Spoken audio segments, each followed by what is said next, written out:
So a game where you're a dead cat trapped in the afterlife, forced to clean up ghost slime with a broom. I mean, just hearing that, you might be thinking it's one of the most weirdly charming indies in all of 2025. And it is exactly that. Look, I'm talking about Crypt Custodian, of course. And it looks like a cozy cat game at first glance, but don't let the cute art fool you, my broski, because this game has claws, and oh boy, those claws are sharp. If you're new here, I rate games using my patented and super reliable Backlog Dangerometer patent pendant to help us figure out which games are actually worth finishing and which ones are headed straight to the land of abandoned save files. So subscribe if you're new and let's get into this shebangies.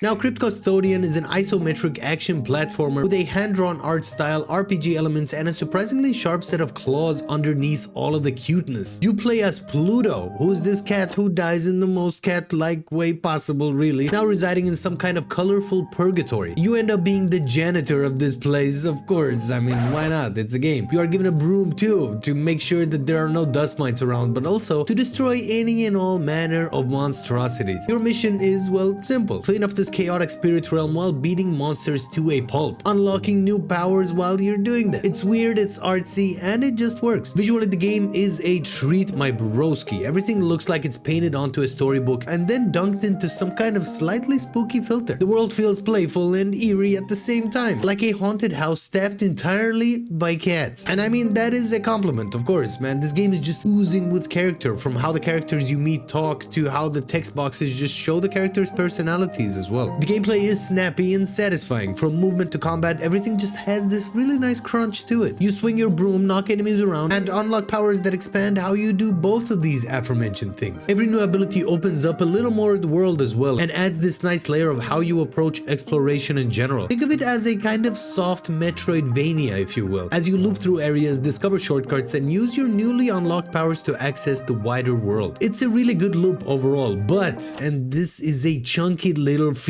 but, the game gives you almost no direction. Look, there's no quest logs, no pointers, no map markers. It's just you as a ghost cat with a nice scarf, I might add, and the NPCs you meet along the way. And that's fun when you're locked in, but the moment you step away for a day or two, coming back can be rough. You might boot it up and then suddenly you're John Travolta from the hit movie Pulp Fiction, looking all lost and confused, and that happened way more times than I'm actually comfortable admitting. The boss fights are a bit of a mixed bag as well. Like, some of them are fun, admittedly, but others, not so much. Some are so easy you actually do wonder if they forgot to program half of the fight, but the next one will absolutely destroy you and all of your 9 lives, bro. A few even turn into spam fests, where the screen fills with absolute nonsense and dodging becomes more luck than actual skill. They're not awful per se, but they do pull you out of the groove sometimes. But overall, when you're zipping around, knocking enemies back, chaining your powers, and watch the world open up in satisfying little chunks, it just clicks. Personally, I had a good time with this one. The art style pulled me in, the movement kept me playing, and even though I got frustrated at times, I am overall glad that I gave this one a shot. Plus, I mean, come on, you're a cat with a broom. That alone gets it a few points. As for the extremely reliable Backlog Dangerometer, I like that name, I'm putting this one at a solid 50%. The visuals, the movement, the powers, they all give it real charm, but the lack of direction and those difficulty spikes that are very weird might knock it off your radar if you're not in the mood to just power through. Still, if you're into quirky indies, it's worth a look at least. It's a perfect filler game between bigger RPGs or something to knock out in shorter sessions. But if you're the type of player who bounces between games and needs a little structure to stay engaged, yeah, this might not be for you. With that being said, that pretty much wraps it up for this video yet again. I do hope you guys liked this video. If you did, be sure to click that like button, man. Subscribe to the channel also, as per usual on this platform. If you're interested in buying this game for your damn self, then check the link down below where I have an affiliate link that you can click on, and we can both benefit from this interaction because we're brothers now.